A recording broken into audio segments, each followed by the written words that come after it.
Good morning, Fantasy Bay. Mike Williams here with another Week 14 game preview. And today we're going to be talking about the Saints versus the 49ers. Let's get it started. So the over-under is 44.5 points. Spread is negative 2.5. Saints, that makes sense. I like the Saints in this game. All right, let's start with those Saints. Drew Brees. So here's my thing. I like Drew Brees. I think he's very talented, very good quarterback. Matchups matter. You're playing the 49ers. That takes you out of my top 12, bud. You are flat. You are a QB2 this week. Hard pass. The 49ers are the second best team against the quarterback position. I'm not trying to play them if I don't have to, or play him if I don't have to. Michael Thomas, obviously, is an auto start. He's a beast. He's the most consistent wide receiver in football this year. Must play. Alvin Kamara, obvious, must play. He's a beast. He's not playing as well as he normally does, but he is still a monster. You have to play him every week.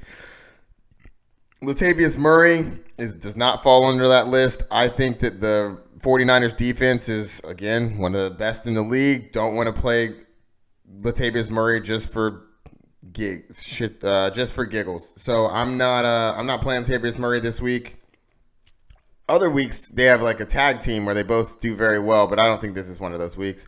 Jared Cook, I think he's been a very, very, very, very viable tight end, and I think that he's pretty much a must-play every week at this point.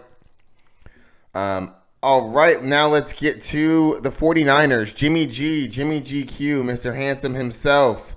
I'm personally not trying to start him. I like the Saints defense. They're very solid, but against the quarterback, they actually haven't been too great. They're 10th against the quarterback, which is meh. But I'm still not trying to start Mr. GQ. He could have a solid game, but I don't have him in my top 12 personally.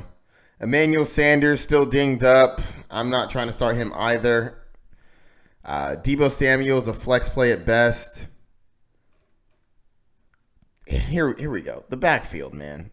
This backfield, I have no idea what is going on. Tevin Coleman, I don't even think he's hurt. He just didn't do anything last week. 5 attempts for 6 yards. 1 point, bro. Mostert coming out of the woodwork, getting 146 yards. 146 yards? 146.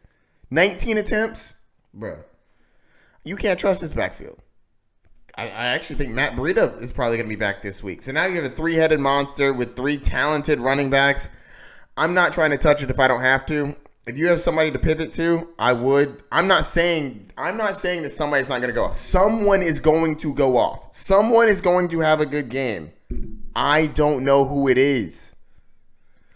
It could be anybody. We don't know. It's like a Bill Belichick backfield, except right now it's kind of worse. Because they're all talented. And they all can play. So if you have a pivot. If you're super strong and convinced that it's going to be Mostert, cool. Go with it. Because I'll tell you this. If it is Mostert, he's going to have a good game. If they go with Tevin Coleman, he gets all the touches, going to have a good game. If they go with Matt Breida and he gets all the touches, going to have a good game. They're all talented. They all have a good scheme. The fullback blocks for all of them the same. He does a very good job. Just don't know what you're going to do. Don't know what they're going to do. And you always start the Kittle. Kittle's a beast. He's a monster. I'm trying not to start the 49ers defense because I do not like starting defenses going against Drew Brees because he's Drew Brees. He's a Hall of Famer. All right. I think that's going to do it. If you have any questions, hit me up. Don't forget to like and subscribe. Check out my social media down below. And good luck this week. Peace.